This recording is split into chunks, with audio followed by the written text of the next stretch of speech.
You are very welcome to lesson 19, which also happens to be the last lesson in our series on the letter to the Romans. We are almost at the end of our journey through this wonderful letter. Paul has talked about the necessity of the gospel, chapters 1 to 8, about the ways of God with Israel and the nations, chapter 9 to 11, and about the way we should live as Christians in the various areas of our lives, chapter 12 to 15, verse 12. He finishes in chapter 15, verse 13, with these wonderful words: "May the God of hope fill you with all joy and peace as you trust in Him, so that you may overflow with hope by the power of the Holy Spirit." Hope, that is what the believers in Rome needed in their lives, but also joy and peace. All of these are made possible by the power of the Holy Spirit. Do you know that joy, peace, and hope too? In verses 14 to 21, the Apostle reveals, without making much of himself, why he has written to them.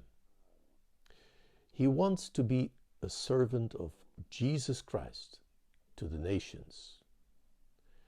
He sees himself, as it were, as a priest who is bringing the heathen as a sacrifice to God, in the conviction and steadfast confidence that this brings God joy. That sacrifice is sanctified, dedicated by the Holy Spirit. There is an old hymn which says, "Must I go and empty-handed? Must I meet my Savior so?" Not so Paul. His hands were full. What are you and I offering to God? But how was he able to bring the nations to obedience? In word and deed, by the power of signs and wonders, and by the power of the Spirit of God. Words, deeds, signs, wonders, and the Spirit are all in balance in him. It makes me think of a hymn which says, "Help me to walk aright, more by faith, less by sight. Lead me with heavenly light, teach me thy way." Unquote. But he says, Christ has accomplished this through me, and I glory in him, verses 17, 18, and 19. The following story may help you to grasp what he means. A missionary was once invited to address a large number of people. The man introducing him began to praise him to the skies. The missionary immediately interrupted him, saying, "If I had been known that anything like this would be said, I would have come 15 minutes later. We won't dwell on it anymore, and will cleanse ourselves from it in prayer." Paul is, as you can read in verses 20 and 21, a pioneer who explores uncharted territory and is always pressing on with unceasing courage and zeal. That inspires me to keep going and always to be on the lookout for new opportunities. In verses 22 and 23, Paul reveals his plans. He hopes to visit Rome on his way to Spain. But first he wants to go to Jerusalem to hand over the yield of a collection among the churches in Macedonia and Achaia for the believers in Jerusalem. Paul's heart always goes out to his fellow countrymen, even though he is aware that this could very well end badly, because the unconverted Jews in Jerusalem are anything but happy about Paul's coming. You can read all about this in the book of Acts, from chapter 21, verse 27, to the end of the book. That is why he asks the believers in Rome to strive for him in prayer. I quote, "I urge you, brothers and sisters, by our Lord Jesus Christ, and by the love of the Spirit, to join me in my struggle by praying to God for me. Pray that I may be kept safe from the unbelievers in Judea, and that the contribution I take to Jerusalem may be favorably received by the Lord's people there, so that I may come to you with joy by God's will, and in your company be refreshed." Verses 30 to 32. Prayer sometimes is to struggle or to strive. Do you always pray for missionaries who are traveling for the Lord and are perhaps in danger? Do you attend your church prayer meetings?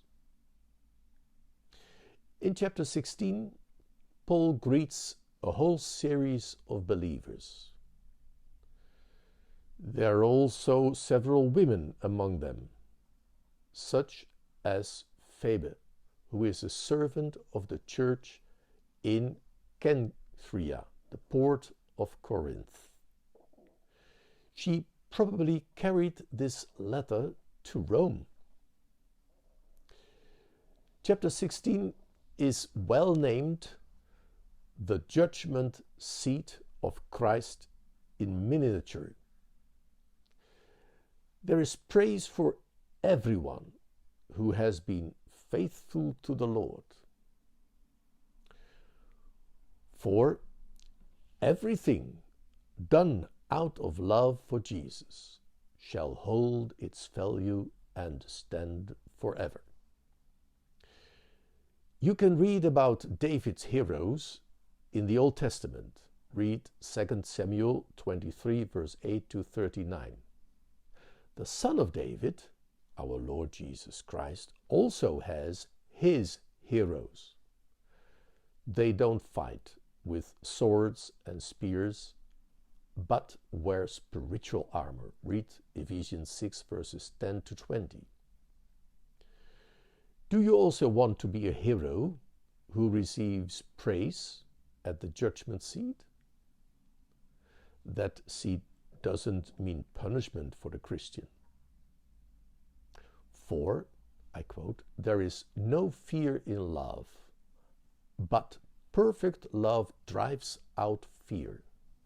And therefore we have boldness in the day of judgment, because as he, Jesus, is, so are we in this world." 1 John 4, verse 17 and 18. No, the punishment has been borne by the Lord Jesus. However, we shall certainly receive praise, or not, as the case may be. See 1 Corinthians 3, verse 12 to 15 and 4, verse 5. Do you count it an honor? Is it your ambition to be well-pleasing to him? That is, to bring him, God, joy. 2 Corinthians 5, verse 9. Besides the mention of all the names of fellow believers and their deeds, you get an impression of the simplicity with which the believers meet, just in houses, verses 5 and 23. In verses 17 and 19, the apostle warns them against those who sow division and bring different doctrine. Unsuspecting believers are in danger of swimming into their net. Look out for polished words and sweet talk, and people who make themselves rich at the expense of the believers. Be transparent yourself and have integrity in everything you say and do. Verse 20 is a wonderful promise for the believers. I quote, "The God of peace will soon crush Satan under your feet. The grace of our Lord Jesus be with you. Amen." Unquote. By way of illustration, I'm going to read Joshua 10 verses 24 and 25. I quote, "When they had brought these kings to Joshua, he summoned all the men of Israel and said to the army commanders who had come with him, 'Come here and put your feet on the necks of these kings.' So they came forward and placed their feet on their necks. Joshua said to them, 'Do not be afraid. Do not be discouraged. Be strong and courageous. This is what the Lord will do to all the enemies you are going to fight." Unquote. Yes, Jesus is victor, and in him and with him, so are we. The apostle finishes by wishing the believers the grace of our Lord Jesus Christ. And in verses 25 to 27, he assigns the glory through Jesus Christ to the only wise God forever. And with that, we have come to the end of our journey through this fascinating and fundamental letter. I wish you God's blessing and keep reading the Bible from cover to cover. Amen.